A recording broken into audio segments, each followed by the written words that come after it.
आपका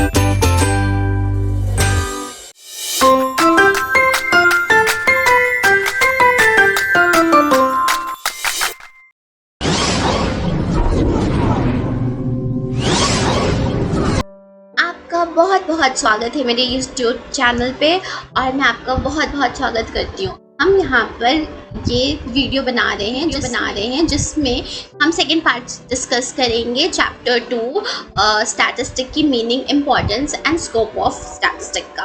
ठीक है, तो हमने काफ़ी चीज़ें डिस्कस कर ली थी, अब हम उसका आगे का पार्ट डिस्कस करेंगे। तो स्टार्ट करने से पहले मैं आपको बताना चाहती हूँ हम क्या है डेटा। डेटा का मतलब क्या होता है? डेटा का मतलब होता है सिंपल और लेम लैंग्वेज में इंफॉर्मेशन। कंफ्यूज करने की जरूरत नहीं है, डेटा मीन्स इंफॉर्मेशन। ठीक है, ये इंफॉर्मेशन क्या होती है? टू टाइप्स की, और वो होती है क्वांटिटेटिव और क्वालिटेटिव। तो quantitative informations are those information which are expressed in numerical expression. ठीक है, क्वांटिटेटिव इंफॉर्मेशन वो इंफॉर्मेशन होती है जिन्हें हम न्यूमेरिकली एक्सप्रेस करते हैं, नंबर्स में एक्सप्रेस करते हैं। क्वालिटेटिव इंफॉर्मेशन वो होती है जिसको हम किसी चीज़ की क्वालिटी बता दें, like honesty, trust, discipline, poor, rich.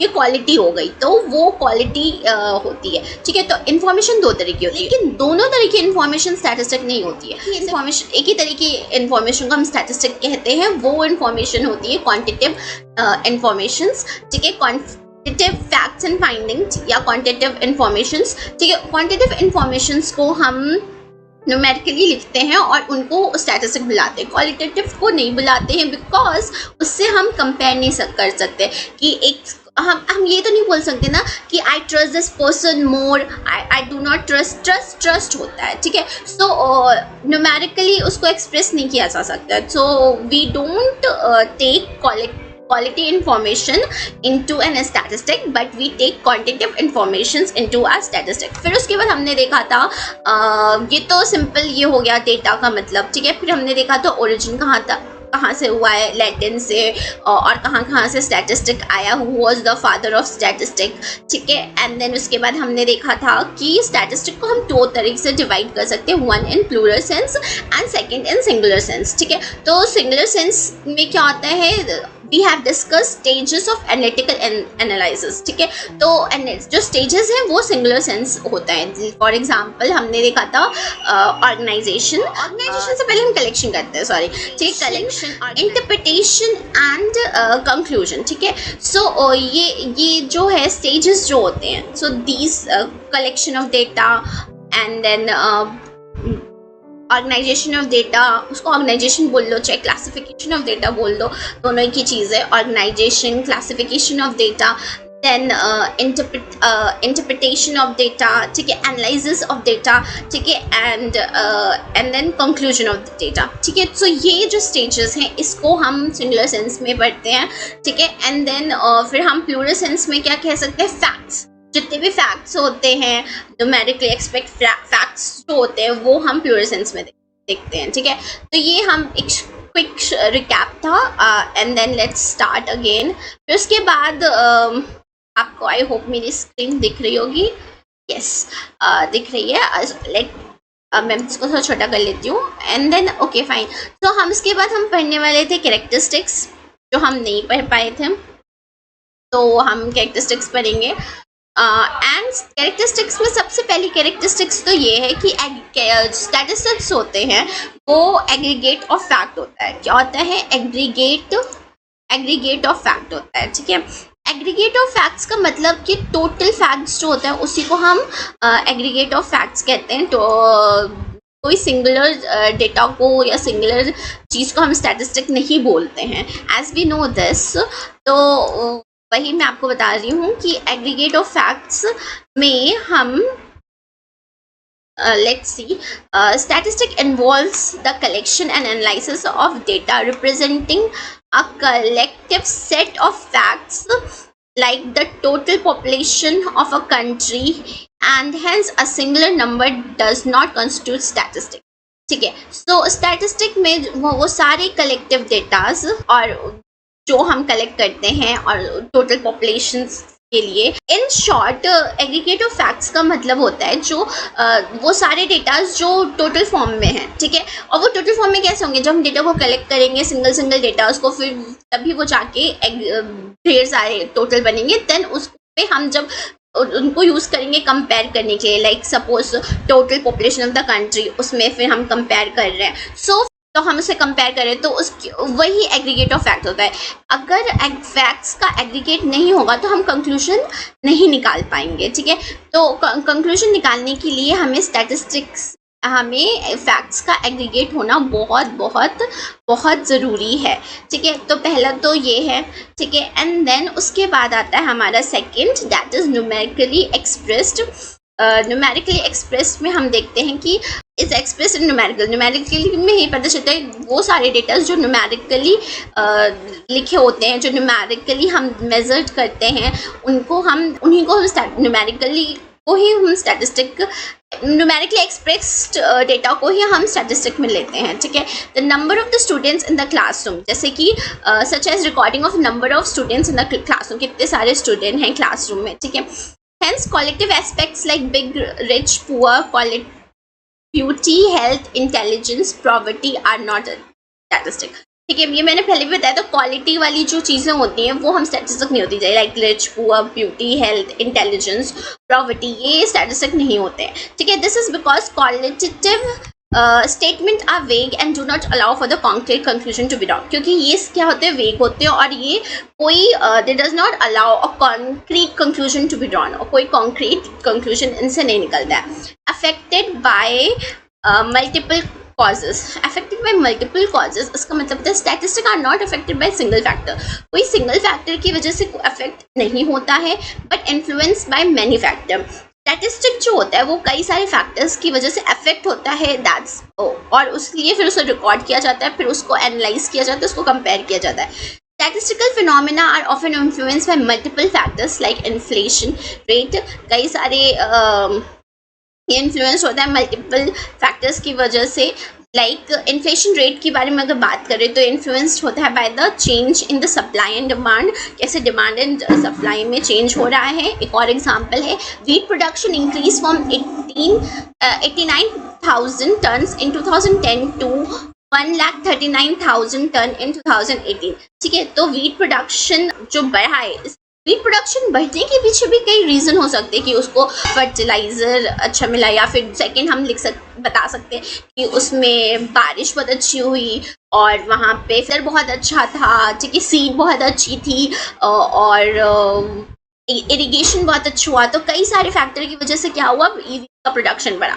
तो हम ये कह सकते हैं कि व्हीट प्रोडक्शन हुआ तो फिर इस वजह से व्हीट का प्रोडक्शन बढ़ा, क्योंकि वहाँ पे बहुत सारे फैक्टर्स अफेक्ट करते हैं, ठीक है।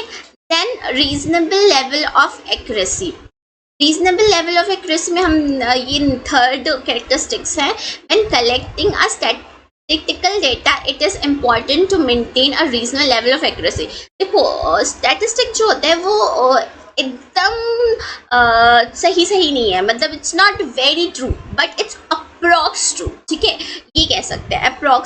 अप्रोप्रिएट मतलब एक अप्रॉक्स ट्रू है एकदम, क्योंकि क्या होता है लाइक क्योंकि हम इसमें टोटल लेते हैं हर, अब लाइक सपोज हमने एक सर्वे करवाया जिसमें हम सबकी पॉपुलेशन में लाइक हम सपोज कि एक कंपनी है, कंपनी XYZ, ठीक है, उस कंपनी ने सर्वे करवाया कंट्री में कि उनको एक नया जूस लाना था। ऑलरेडी कई सारे जूस होते थे, mango juice and orange juice, mix juice और बहुत सारे जूस है, ठीक है।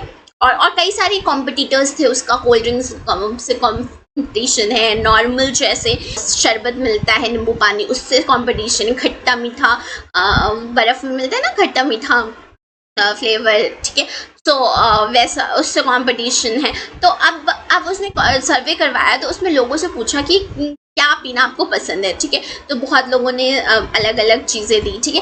फिर उन सब में से उन्होंने फिर एक कंक्लूजन निकाला कि 10,000 लोगों को ऑरेंज जूस पसंद है, 20,000 को मैंगो पसंद है, इतनों को अदर्स पीना पसंद है, ठीक है। तो फिर इसमें से सबसे ज़्यादा 20,000 जो मैंगो था, तो मैंगो में फिर उन्होंने मैंगो को डिसाइड किया कि ओके फाइन मैंगो है तो मैंगो पे वो नया फ्लेवर लेके आते हैं, कच्चा मैंगो फ्लेवर लाके लॉन्च किया, ठीक है।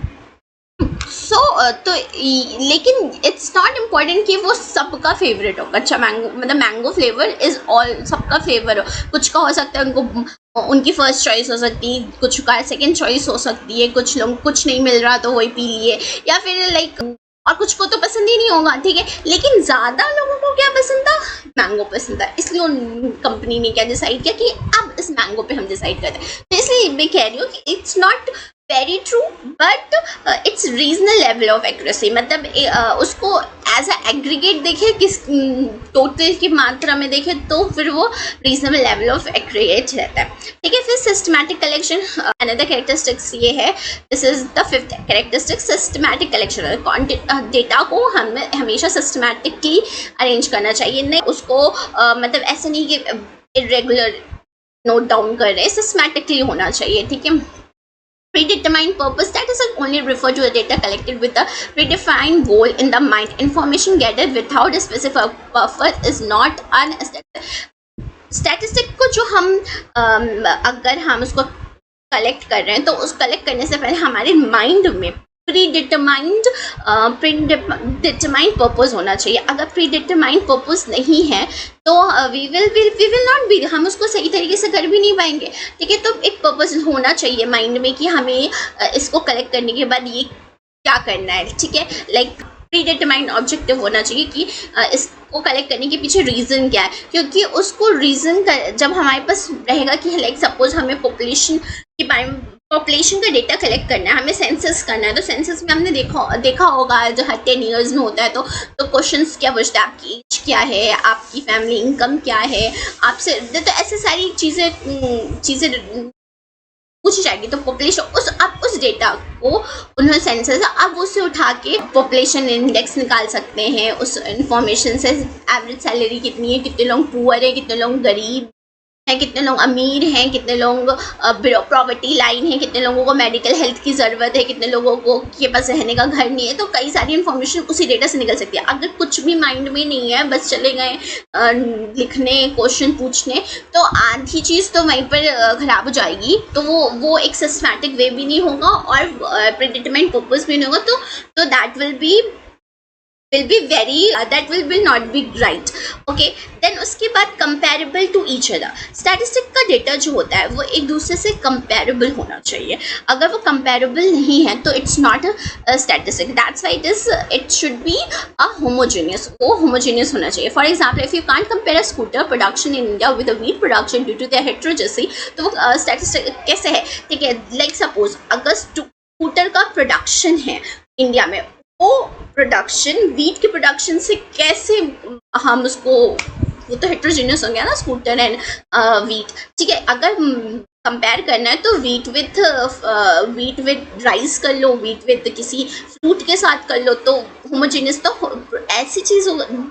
स्टैटिस्टिक उन डेटों पे निकलता है जिसके अंदर होमोजेनिटी हो या होमोजेनियस कैरेक्टरिस्टिक्स हो, मतलब जिन्हें हम कंपेयर कर सकें, ठीक है। लाइक सपोज ये दो लोग हैं, ये दोनों लोग में क्या समानता है वो हम कंपेयर करेंगे ना। अगर ये दोनों लोग एकदम डिफरेंट होंगे, लाइक कुछ भी हमें समानता नहीं मिलता, हम किस बेसिस पे करेंगे। तो स्टैटिस्टिक में वो डेटा जो डेटा होमोजेनियस होता है उन्हीं को कंपेयर कर सकते हैं, हम हेट्रोजेनियस डेटा को हम कंपेयर नहीं कर सकते हैं। तो ये कैरेक्टरिस्टिक्स है, ठीक है। देन आता है स्कोप ऑफ स्टैटिस्टिक, ये बहुत इंपॉर्टेंट है। स्कोप ऑफ स्टैटिस्टिक ये डिवाइड होता है 3 पार्ट्स में। First is nature of statistic, second is subject matter of statistic and third is limitation of statistic, ठीक है।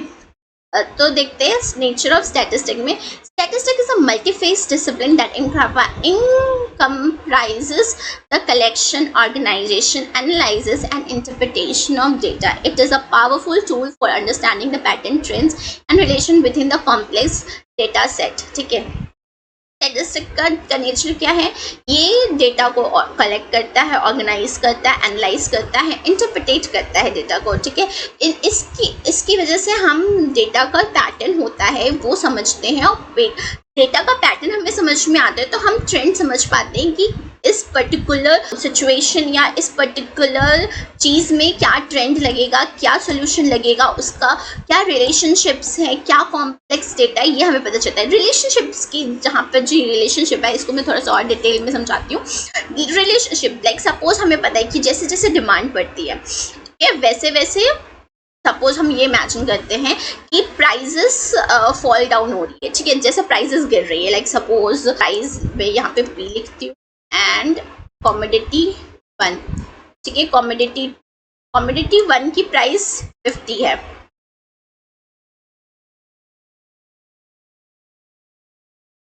इस पे लिखा नहीं रहा अच्छे से। ओके सो क्या होता है कि लाइक कॉमोडिटी की प्राइसेस गिर रही हैं, तो क्या होगा, डिमांड जब प्राइसेस गिरेगी तो डिमांड क्या होगा, आप ये तो नॉर्मल सी चीज़ है, डिमांड बढ़ेगी, ठीक है। तो ये कैसे पता चला हमें कि कॉमोडिटी की प्राइस गिरी तो डिमांड बढ़ गई, ठीक है। रिलेशनशिप्स की वजह से पता चला कि कॉमोडिटी और प्राइस में क्या रिलेशनशिप है, इनवर्स रिलेशनशिप है, डायरेक्ट रिलेशनशिप है, कैसा रिलेशन, ये तो रिलेशन, और ये रिलेशनशिप हमें कैसे पता चला, स्टैटिस्टिक से पता चला, ठीक है। तो ये नेचर ऑफ स्टैटिस्टिक में आता है। देन उसके बाद सब्जेक्ट मैटर ऑफ स्टैटिस्टिक में subject matter of statistic is vast and diverse, ranging from the natural science to the social science, from the business and finance to the healthcare and the public policy. Statistic is used to make informed decisions, test hypotheses and draw meaningful conclusion from the data. ठीक है, subject matter में ये हम पता चलता है कि statistic एक सब्जेक्ट मैटर, एक नेचुरल साइंस है, ठीक है, एक नेचुरल साइंस है। इसको हम both as a science and as an art दोनों बोलते हैं, ठीक है। इसको थोड़ा और अभी डिटेल में देखेंगे नीचे। Limitation of statistic, why statistics variable tool, it is important to recognize this limitation. वो बहुत इंपॉर्टेंट टूल है, बट उस हर चीज़ की कुछ ना कुछ लिमिटेशंस होती है, स्टैटिस्टिक की भी कुछ लिमिटेशंस हैं। मतलब लिमिटेशंस का मतलब उसके बाहर वो काम नहीं कर सकता, वो उसका दायरा क्या है वो बताता है, ठीक है। Statistic can be influenced by the bias, errors and quality of data collected. It is essential interpret statistical finding with caution and consider in context assumption underlying the analysis, ठीक है। सब्जेक्ट मैटर ऑफ स्टैटिस्टिक को हम दो part में divide कर सकते हैं, statistical method and applied statistic, ठीक है। A set of technique used to collect, organize, analyze, interpret data to inform decision and draw conclusion about a specific phenomena और इंक्वायरीज। स्टैटिस्टिकल मेथड में कौन सी चीज़ें आती हैं, वो चीज़ें आती हैं जो हमें बताती हैं कि डेटा को कैसे कलेक्ट करना है, ऑर्गेनाइज करना है, एनालाइज करना है, इंटरप्रिटेट करना है डेटा को, ठीक है, और उनमें से कैसे कंक्लूजन ड्रॉ करना है, ठीक है। अप्लाइड स्टैटिस्टिक में वो स्टैटिस्टिक आती है method which are real world problems, जो रियल वर्ल्ड प्रॉब्लम से डिस्कस करती हूँ, such as analyzing survey data and analyzing the consumer behavior use regression analysis and predictive financial trends, ठीक है। अप्लाइड स्टैटिस्टिक में रियल वर्ल्ड की जो problems है वो आती हैं, ठीक है, such as analyzing survey data, ठीक है, टू अंडरस्टैंड कंज्यूमर बिहेवियर। इसमें फिर कंज्यूमर बिहेवियर क्या है वो हम देखते हैं। रिग्रेशन एनालिसिस ये थोड़ा हाई-फाई एनालाइज है, तो ये हाई स्टैंडर्ड में आपको पढ़ने को मिलेगा, ठीक है। तो वो क्या होता है और उससे कैसे फाइनेंशियल ट्रेंड के बारे में हमें पता चलता है, उसको हम जानते हैं।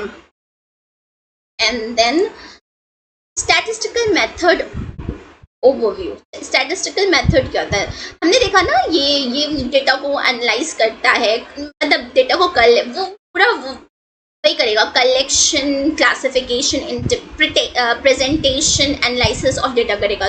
तो ये क्या करता है, ये हमें वो सारे रूल्स एंड रेगुलेशंस बताता है या टेक्निक्स बताता है जो हमें ज़रूरत होती है कलेक्शन, क्लासिफिकेशन क्या करने के लिए, डेटा को कलेक्ट करने के लिए, क्लासीफाई करने के लिए, प्रेजेंट करने के लिए और एनालाइज करने के लिए। These methods are like a tools that assess the research through the entire process from gathering data to draw conclusion. The key stage includes, इसमें क्या क्या होता है, कलेक्शन ऑफ डेटा मतलब तो सभी को पता है गैदरिंग द रिलेवेंट इंफॉर्मेशन को गैदर करना। ऑर्गेनाइजेशन मतलब होता है क्लासिफिकेशन करना, ऑर्गेनाइज करना, क्लासिफिकेशन करना, डेटा को सिस्टमैटिकली अरेंज करना। प्रेजेंटेशन डेटा, उसे जो डेटा हमने क्लासीफाई कर लिया है, अरेंज कर लिया, उसको डिस्प्ले करना, ठीक है, in the form of visual, tables, graph, किसी तरीके से प्रेजेंट करना। Analysis of data, and analysis of data में हम अप्लाई करते हैं स्टैटिस्टिकल टेक्निक्स टू अंडरस्टैंड, जिससे हमें डेटा समझ में आए। इंटरप्रिटेशन ऑफ डेटा, हम इंटरप्रिटेशन ऑफ डेटा में कंक्लूजन्स निकालते हैं कि कैसे कंक्लूजन्स निकालते हैं कि क्या डिसीजन लेना चाहिए और क्या करना चाहिए। सो ये चीज़ें होती हैं। सो स्टैटिस्टिकल मेथड ओ में हम ये जानते हैं कि ये क्या कंप्राइज करता है। ये सारे वो मेथड्स, रूल्स एंड रेगुलेशंस को कंप्राइज करता है, जिसमें ये बताते हैं कैसे classification, collection, classification, presentation, analysis करते हैं डेटा का, ठीक है। फिर उसके बाद हम कैसे उनसे कंक्लूजन्स निकालते हैं, ठीक है, ओके। देन फिर उसके बाद applied statistical overview. Apply statistic क्या है? Using a scientific method to solve the scientific problem. जो साइंटिफिक प्रॉब्लम है उसमें साइंटिफिक मेथड लगा के उसको सॉल्व करना। इट इज इंक्लूड 3 फॉर्म, ये 3 फॉर्म में होता है। Descriptive applied statistic focus on studying collected data with historical importance, ठीक है। डिस्क्रिप्टिव अप्लाइड में ये फोकस करता है जो कलेक्टेड डेटा है उस पे उसकी हिस्टोरिकल इम्पोर्टेंस क्या है। Scientific applied statistic involve collecting, analysing and interpreting. ये क्या करता है? Collecting, analysing, interpreting of data, जिससे क्या हो, साइंटिफिक इन्वेस्टिगेशन हो सके और उससे नई नई थ्योरीज बन सके। Business statistic, a branch of scientific applied science. ये क्या है? साइंटिफिक अप्लाइड साइंस की एक ब्रांच है। Utilises a method like quality control. ये क्या करता है? कुछ क्वालिटी कंट्रोल जैसे मेथड्स को, सॉरी, क्वालिटी कंट्रोल मेथड्स को कंट्रोल करता है। बजटरी कंट्रोल को, ये quality control, budgetary control, business forecasting, time series, ये सब आप अपर क्लासेस में पढ़ोगे। और बिजनेस स्टडीज एक बीकॉम का सब्जेक्ट भी होता है। आप हायर क्लासेस में ये एज अ सब्जेक्ट आपको पढ़ने का मौका मिलता है। तो आप यहाँ पे समझ लो बिजनेस स्टैटिस्टिक क्या है। ये एक अप्लाई स्टैटिस्टिक की एक ब्रांच है, ठीक है, स्टैटिस्टिक की ही ब्रांच है, ठीक है। और इसमें क्या आता है, इसमें हम चीज़ें, कुछ मेथड्स पढ़ते हैं जैसे क्वालिटी कंट्रोल कि प्रोडक्ट का क्वालिटी कंट्रोल कैसे करेंगे। बजटरी कंट्रोल, कितना प्रोजेक्ट लगेगा, तो ये पूरा इसको डिटेल में आप अपर क्लासेस में पढ़ सकते हो। बिजनेस फोरकास्टिंग, बिजनेस में फोरकास्ट कैसे करोगे। Time series analysis, hypothesis testing and linear programming, ठीक है। अब हम जानते हैं स्टैटिस्टिक एज अ साइंस और statistic as an art. Statistic को साइंस भी कहते हैं, स्टैटिस्टिक को आर्ट भी कहते हैं। तो साइंस क्यों कहते हैं, पहले तो ये जान लेते हैं, क्योंकि ये एक सिस्टमैटिक स्टडी है। क्या है? स्टैटिस्टिक एक सिस्टमैटिक स्टडी है। Statistic is a structure study of knowledge. ये एक नॉलेज की स्टडी है। Cause and effect, it analyses a collected of data, cause and effect relationship. इसका जो रिलेशनशिप है वो किस पे बेस्ड होता है? कॉज एंड इफेक्ट में ऐसा हुआ तो उसकी वजह से ये इफेक्ट पड़ा। जैसे साइंस में होता है ना कि हमें पता चलता है व्हाट आर द कॉजेस, तो वैसे हमें पता है what are the causes, what are the effect of relationship, तो वो हमें पता चलता है। स्टैटिस्टिक एज एन आर्ट क्यों है? क्योंकि statistic provides method to solve various problem. Statistic हमें प्रोवाइड करता है वेरियस मेथड जिससे हम अपनी प्रॉब्लम्स को सॉल्व कर सकते हैं। And so it guides application of method, it guides when how to use a statistical method to address a different issue। ये क्या करता है? हमें बताता है कि how to use statistical method to address a different issue। कैसे हमें different statistical method का use करके हमें अपनी problems को solve करना है, ठीक है। Okay, and then okay, statistic as a both science and art, ठीक है। वो साइंस भी आर्ट भी, बल्कि हम इसको बोथ साइंस एंड आर्ट बोलते हैं क्योंकि ये क्या है? नॉलेज का भी कॉम्बिनेशन है, कॉज एंड इफेक्ट का भी कॉम्बिनेशन है और प्रॉब्लम सॉल्विंग का भी कॉम्बिनेशन है। तो combination of knowledge and action. Statistic involves both theoretical study of method science and practical application of art. तो क्या करता है? वो थ्योरेटिकल स्टडी है, ठीक है, of method of science and practical knowledge of art study.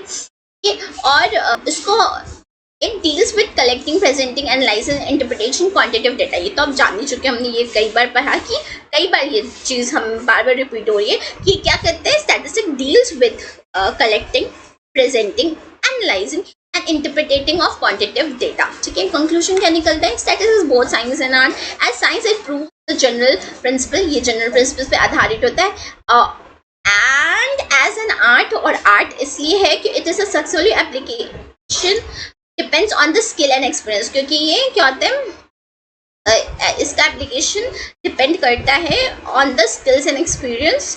तो जैसे एक आर्ट में होता है तो वैसे ही उसकी एप्लीकेशन, उसकी स्किल्स, एक्सपीरियंस पे भी डिपेंड करता है, तो that's why it's an art. ठीक है, एक डेफिनेशन दी है इसमें प्रोफेसर टिबेट ने, statistics both science and art because its method are systematically applied and have general application, but their successful use depends on significantly on the skills and special experience of the statistician and knowledge of the field of application।